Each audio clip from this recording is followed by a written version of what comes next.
Originally from Oakland, yes? Yes, Lord. Okay, so tell me a little bit about that. How was it like growing up? I actually grew up in Antioch, California. I'm originally from Oakland, grew up in Antioch, so, I'm a real playboy from the Bay Boy, you know what I'm saying? So, growing up in the Bay Area, going back from Oakland and Antioch, it's just, like I can't say like any other city, you know what I'm saying? It's hyphy, you know what I'm saying? A lot of partying functions and all that type of stuff. I always been roasted my whole life, so it prepared me for my adult life really well, you know what I'm saying? So, roasting every day and going to parties and stuff, got me prepared for the lifestyle I'm living now as an adult. Okay.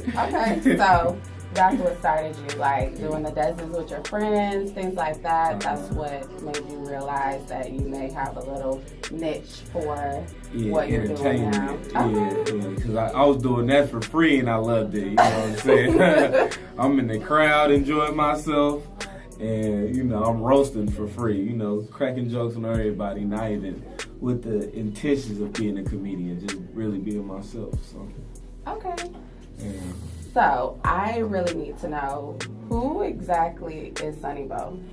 Sonny Bo is my alter ego character I created for social media and everything. Basically, it's about, character. It's supposed to be like a guy from Oakland, just, the thugs, every thug in the Bay Area, Oakland really, like, you feel me, to be exact, like a real East Oakland type of guy, you know what I'm saying? So, that's who he is. He's my alter ego. A character. He's a rapper, full-time rapper now, Sonny Bo. You know what I'm saying? Okay, a full-time rapper. Yeah, you gonna get the songs that on Spotify, iTunes, YouTube, check him out, Sonny Bo.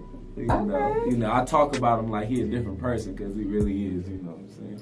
Nice. Okay, because I remember when I was looking and like taking a look at your work and everything, I noticed he was in a lot of your skits, so I just wanted to clear that up and say, like, okay, let me understand a little bit more about who Sonny Bo is and what he represents. Yeah. So, okay, my next question. I think, like, one of the more popular skits that you had with Sonny Bo was with Too Short as well. So, how did that skit even come about? We happened just to be in the studio, because, Too Short actually live in LA, so, I was down here, we was in the music studio, I was with Mr. Fab, and, we were just sitting chopping game. I'm like, man, you the only person, that's big from the Bay that I ain't did a skit with, you know what I'm saying? So he like, come on, let's do it, nephew. I'm like, come on, let's do it. We just shot it real quick for IG and, Instagram and all, Facebook and all that, so, it really happened real casual. It wasn't like no big meeting, like I'm calling, nothing. We just happened to be at the same place at the same time. But I happened to be in his studio. I was at his location, so, okay. It was semi set up. Right. Well, that's so sad. I mean, the fact that you're even able to be in an area to where that's even an opportunity for you. Yeah. That lets you know that you're going in the right pace. So. Yes, Lord. All right. I moved. Lewis, you're not going anywhere, right? No, I'm posted. Okay, cool. We are here at the guest list, and I'm going to get back into some music. He really introduced me to Mike Epps at a movie set out like in the middle of nowhere, like damn near Fresno or something like that. He was shooting Meet the Blacks at the time. Okay. And I pulled up and met him and everything. But, I told him that I met him before, like when I was like 10, and at the mall, and he was like, I remember that, like, you know what I'm saying? He really remembered, yeah, because I got the picture and everything, because Mike Epps was my favorite comedian, still is, so it's like, I had the picture, I'm like, I met you feel me? And he was like, man, I remember that, whoop, and we just like chop it up, talking for like 2 hours, bonding for a minute, and then I was telling him that, I was gonna go to LA and do some comedy work and stuff, and then he was like, yeah, you gotta go. He was like, you gotta go. But the lady I was gonna go with, she was trying to manage me. Okay. So the person that's trying to manage me, she ended up flaking. Like, she didn't, like, so I'm like, I was like kind of disappointed. So I told him, I'm like, well, I'm not finna go no more because, I don't know nobody, know, and he was just like, He was like, that don't mean nothing. Like, go. Still right now. I'm like, go by myself because I was going to ride in her car. So I'm like, I don't know if I got all that. Like, you know what I'm saying? To just jump and drive to LA. Like, you know what I'm saying? That's a 5-hour drive from the Bay. So how long ago was this? This was about 3 years ago. Okay. About 3 years ago. So I'm like, man. He was like, man, you can't be scared. You gotta like go. It was like, and then my boy Dame, he's sitting there watching conversation. He like, bro, your idol is telling you to drive to LA. You gotta go, bro. Right. Like, it's time. Yeah. So I got in the whip and just left, and then I just experienced. I went to the Comedy Store and seen Dion Cole and Corey Holcomb, and heck, people I see on TV, and I was just like, man, I kind of like starstruck that whole day, like, you know. So your first day in LA, right? Yeah, that was my first time on some comedy type, like on some comedy hype. Yeah. And so I did all that, and Mike was like, I respect that kid, like, you know what I'm saying? So I told him, like, I just kept hitting him on the internet and on the phone, and was like, you know, I'm out in LA and stuff, and I eventually ended up moving and stuff. But in between time, I was doing work with him. I was just popping up on the shows, like just pulling up, like wherever city in, I just pull up, and then he'd just let me perform. Oh wow! Yeah, so it ended up to the point where I'm on the show, like, because I just kept popping up. Consistent. Yeah. Okay. Persistence and consistency, everyone. Yeah. You know, I was getting it out the mud. It made it look cute. You know what I'm saying? It looked cute, but, you know, that was a whole lot of money spent, time spending, you know, chances, you know what I'm saying? I'm going up to city, don't even know if I'm going to perform or not. But wow, risking it all. Yeah. So look at you. Yeah, that's how that went. Seems like your dream is mighty real.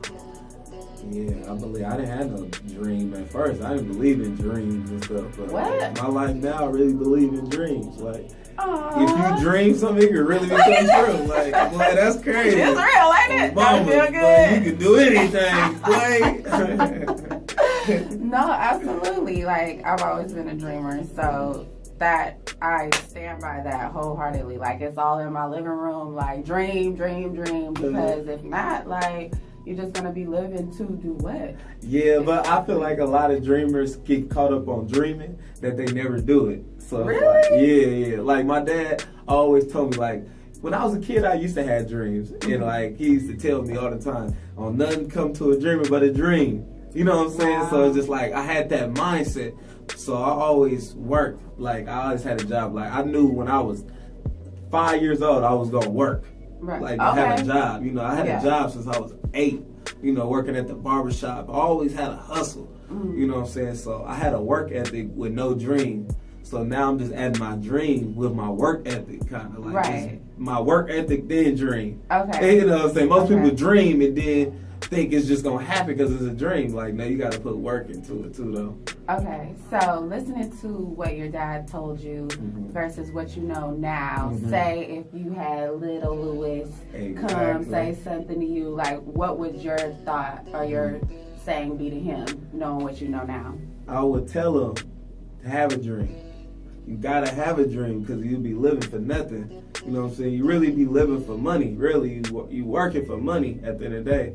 You know, dream is something that's priceless. Right. You know what I'm saying? I done cried in tears off comedy, like, you know what I'm saying? Like, really love, like, crazy. Yeah, it's like a love. Like, it's crazy. Yes, so like real talk. So you gotta dream, but you know what I'm saying? I will always have my son working, though. Yeah. Like, I can have the most money in the world. My son gonna have a job, even if it's selling my merchandise. Right. Or if it's selling my CDs, he gonna be like, I know how to sell because I sell my daddy merchandise. You know what I'm saying? Or something. Right. Setting up chairs. I don't care if the venue gonna do it. No, my son gonna do it. Right. Because he need to, you know what I'm saying? Need to figure it out. Yep. Get that work ethic installed, ingrained. Yeah. Yes. I think a lot of people for how I came out. Shout out to everybody. Shout out to everybody. I love everybody. So, what do you have coming up right now? I got a show coming up in LA, Unplugged, next Wednesday. Then I got a show in Oakland, I ain't headlining in Oakland about 2 years. So I'm doing a headline show in Oakland. I'm bringing my boy Teddy Ray from All Dub Digital, and I'm bringing Doughboy from All Dub Digital and Wildin' Out to Oakland. So that's gonna be a hot show. And I got my boy Hannibal Thompson out of San Francisco. So it's gonna be a great lineup. You know, my production, I'm putting it all together and everything. So I've been doing that, bringing people to Oakland probably for like 2 years now. Yeah. So so I'm back doing that. I'm gonna keep, putting on for the city for sure. Keep representing. Yeah, mamas. Okay. Let's have a little game that we like to play called Guess That List. So I'm basically gonna pick 3 comedians, and you're gonna basically guess that list. You'll list them from A-list, B-list, and D-list. There is no C-list. Ooh. So, A, B, and D. Yes. Okay. A, B, and D.